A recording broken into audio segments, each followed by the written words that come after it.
సరే, ఆయన నీకు ఎన్నిసార్లు చెప్పాను టైం వేస్టింగ్ బయట ఎక్కువ చేయకూడదని, ఫ్రెండ్స్ అని. వర్షం కదా.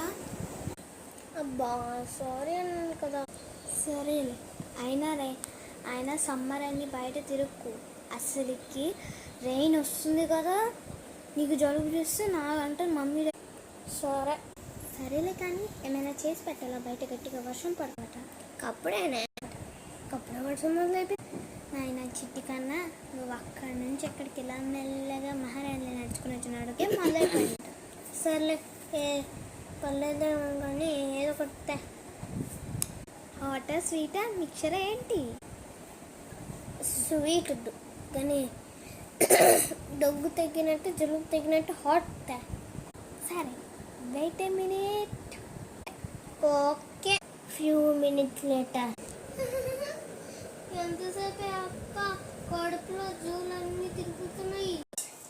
ఉండరా కొంతసేపు, వంట అయిపోవచ్చింది కూడా. ఈ వంట నన్ను చంపేస్తా. అయ్యో రామ, అలాంటి మాటలు మాట్లాడద్దని నీకు ఎన్నిసార్లు చెప్పాలి.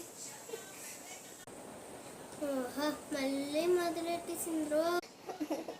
నీకు మళ్ళీ మొదలు పెట్టినట్టు ఉంటుంది. నాకు మాత్రం అలాంటి మాట మాట్లాడితే చచ్చిపోవాలనిపిస్తుంది. అబ్బా ఏం మాట్లాడినాక ఇంకా ఆడడానికి.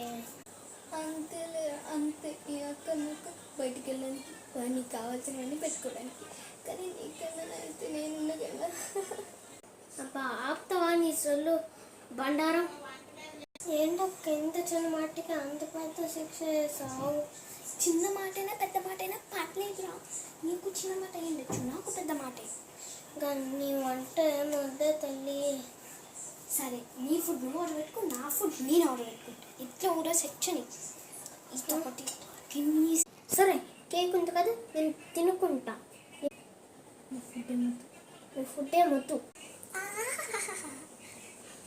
ఫస్ట్ చెప్పింది వండమన్నాడు, బయట నుంచి లేట్కి వచ్చాడు, అక్కడే క్షమించా. ఇప్పుడు చిన్న మాటని ఇంత మాటలు మాట్లాడుతున్నాడు. నిన్ను క్షమించే పనిష్మెంట్ ఏదో ఒకటి ఇదే. నీ దగ్గర మనీ ఉన్నప్పుడు ఈ అక్క దగ్గరికి భోజనం అని వస్తావు కదరా, కేక్ తింటాడు. కేక్ జలుపు దగ్గు చేసినట్టు నేనే కదా. అబ్బే చెప్పించలేదు. ఇప్పుడు కూడా నా దగ్గర ఉండడం నీకు హక్కు లేదు. పూరా పోవే. ఇన్నయ్య తినుకోండి, జలుబు దగ్గు వాడికి. మారవే. Please like, share, comment and subscribe.